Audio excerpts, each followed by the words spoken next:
Baiklah anak-anak Pak sekalian, sesuai dengan janji yang telah Pak sampaikan, kita akan lanjutkan pembelajaran kita mengenai tipe-tipe lembaga sosial. Jadi kita nanti Bapak akan berupaya menjabarkan dengan bahasa yang sederhana tentang tipe-tipe lembaga yang ada dalam masyarakat.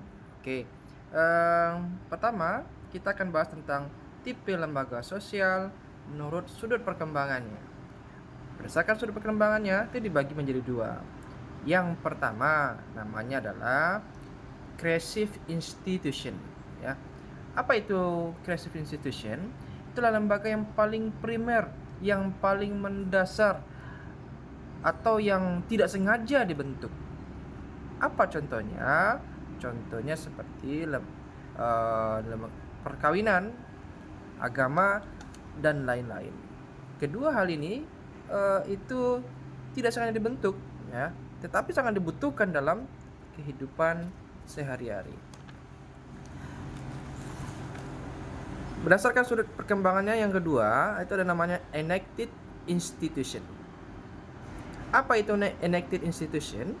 Itu lembaga yang sengaja dibentuk untuk memenuhi tujuan tertentu, ya. Contohnya apa? Lembaga utang piutang. Apa lembaga utang piutang? Nah, pinjol, sengaja dibentuk, ya, untuk supaya ada yang membantu orang-orang, ya. Tapi sistem mekanismenya itu tergantung dengan perusahaan-perusahaan yang ada. Perdagangan itu juga sengaja dibentuk supaya apa? Supaya mengatur jalannya perdagangan. Pendidikan juga kan punya tujuan untuk bagaimana mendidik masyarakat, gitu ya. Baiklah, kita lanjutkan dari sudut sistem nilai yang diterima masyarakat. Itu dibagi menjadi dua. Yang pertama basic institution, itu yang lembaga yang paling mendasar yang berperan memelihara dan mempertahankan tata tertib masyarakat, ya, dimulai dari keluarga, sekolah, negara, dan rumah sakit, ya.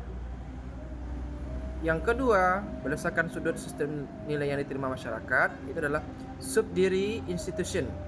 Itu lembaga yang dianggap kurang penting. Contohnya adalah seperti apa? Tempat rekreasi. Tempat rekreasi ini kan untuk orang-orang yang mungkin duitnya berlebih, ya. Dia bisa berrekreasi. Atau klub malam untuk senang-senang. Bagi sebagian orang, tempat karaoke, ya, maka dari itu dianggap kurang penting, ya. Oke. Selanjutnya dari sudut penerimaan masyarakat, ada namanya approved social security institution. Itu adalah lembaga yang diterima masyarakat, ya. Contohnya sekolah, perusahaan dagang dan sebagainya. Lembaga yang dari sudut penerimaan masyarakat lainnya adalah unsucceeded institution, atau lembaga yang tidak diterima atau ditolak oleh masyarakat. Walaupun kadang-kadang orang berupaya untuk membereskannya atau menyelesaikannya. Contohnya apa? Teroris. Kan orang tidak mau menerima adanya teroris. Geng motor yang sudah meresahkan. Jadi masyarakat tidak mau menerima hal-hal yang demikian. Selanjutnya dari penyebarannya, lembaga sosial ini dibagi menjadi dua. Yang pertama adalah general institution, itu lembaga yang keberadaannya dapat dijumpai di mana-mana. Seperti agama, pendidikan, perkawinan, itu ada di mana-mana. Di Amerika pun ada, di Inggris pun ada, di Indonesia pun ada. Jadi penyebarannya di mana-mana.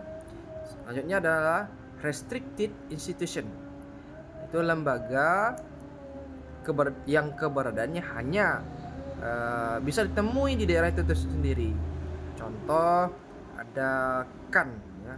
KAN itu Kerapatan Adat Nagari yang ada di Sumatera Barat, hanya ada di Sumatera Barat, ya. Di Riau juga ada, ya. Selanjutnya dilihat dari sudut fungsinya, juga dibagi menjadi dua.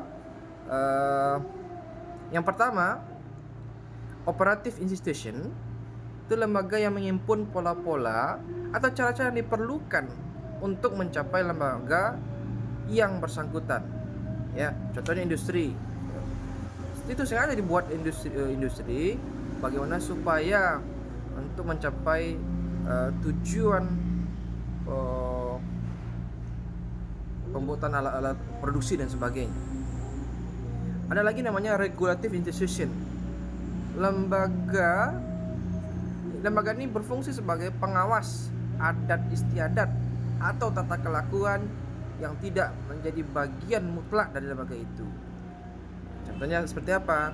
Adanya kejaksaan. Jaksa itu mau menyelesaikan kasus ya. Nah, contohnya dalam hubungan dengan hukum ada KPK, Komisi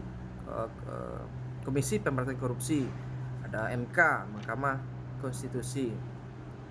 Nah, yang perlu anda Bapak ketahui, lembaga masyarakat akan terus berkembang sejalan dengan berkembangnya masyarakat itu. Artinya semakin kompleks masyarakat, semakin banyak kebutuhan masyarakat, maka lembaga sosial itu akan lebih banyak lagi ke depannya. Yang kita nggak tahu 5 atau 10 tahun ke depan pasti akan ada lembaga-lembaga sosial barunya yang akan muncul. Oke, anak-anak Bapak, mungkin itu yang bisa dapat sampaikan. Wassalamualaikum warahmatullahi wabarakatuh. Tetap semangat dan mudah-mudahan dengan video singkat ini dapat menambah pengetahuan anak-anak Bapak sekalian. Terima kasih.